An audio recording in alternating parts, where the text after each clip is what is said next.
One of the things that I love about God is how he always manages to paint me a picture of what he is trying to say through his word. Um, to me as a mom.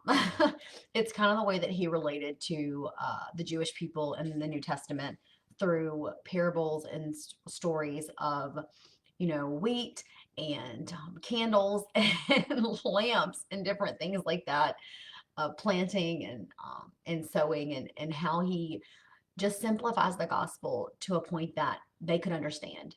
Basically, Jesus was all about getting on people's level.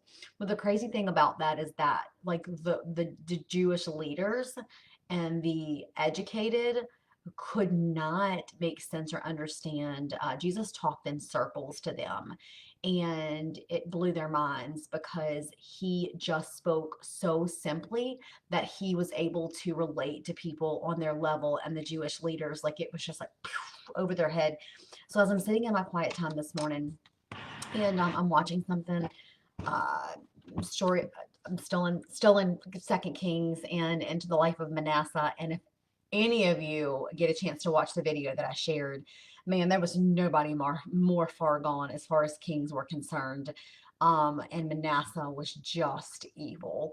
I won't even share that with you because that's not what this is about. What this is about is an illustration from a mom on what separation of sin looks like. And see, a lot of people think that God is so distant. They think that God is that God is not around, that he is not present. It's actually not the fact. God is always here. He's always right there. You hear many times in the Bible, prophets will pray, or people will pray and ask God to bend and incline his ear to them. And it's kind of like if you wanted your child to listen to you, or your child wanted you to listen to them, you would kind of crouch down and you would get right in front of them and you would direct your attention to them so that they could tell you what they wanted to tell you. Or if a friend was like, hey, let me tell you something, and you were to sit and lean in so that you could hear, that is what they were asking God to do. But what does sin look like? Like, what is a visual of actually what sin looks like in our lives? And so I'm sitting in my quiet time and I'm thinking about being a mom of a teenager, or even my boys sometimes. You know how kids are like put their headphones in their ears and they're like listening to their music, or maybe they're playing their game and they're distracted by that thing that's going on right there, what they've put themselves into. And if you just will imagine for a minute that that is sin. And so what I actually, the vision is like your child being on one side of a locked door and you being on the other, and that the child has locked themselves in their bedroom and they've put their headphones on. And so not only they cannot hear what you are saying, you're calling for them, you also can't get in because they've locked that door. And if you'll just close your eyes and envision that with me for a minute, that is the picture the Lord painted to me this morning.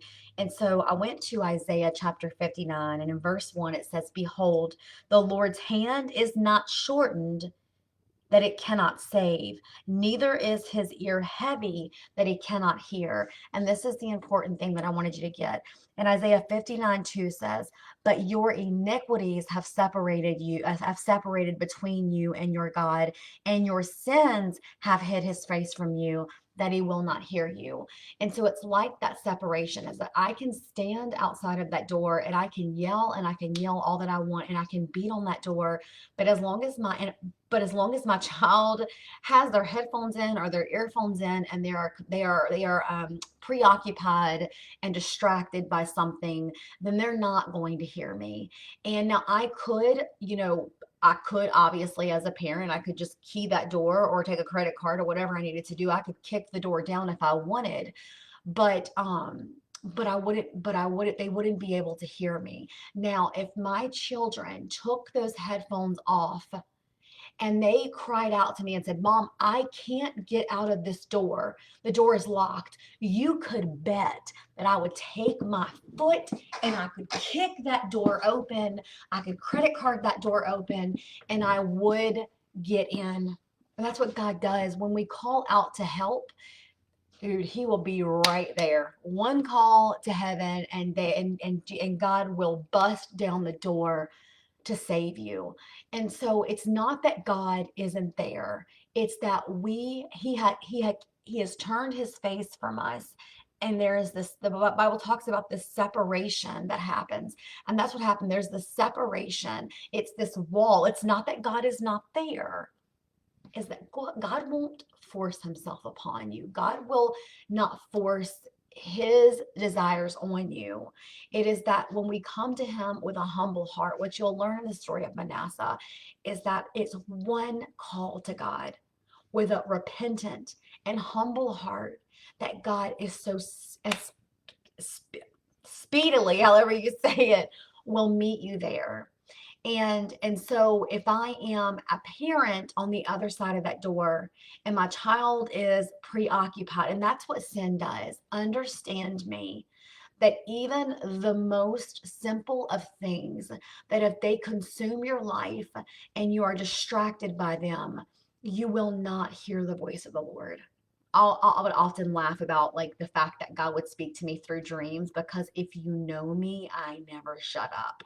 I'm never quiet. It's very recently the Lord is teaching me to kind of humble myself and quiet myself before him, because I'm not a very quiet person. So I would laugh about God speaking to me through dreams. He'd be like, he was like, man, this is the only time I'm going to get her to shut up. So I better take the opportunity.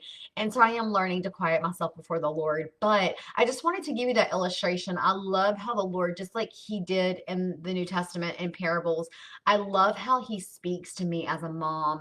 And so if you just get that vision today, if you will just take your headphones off and if you will listen to the Lord's calling to you and you will answer him and let him come in, it says that when we seek him, we will find him.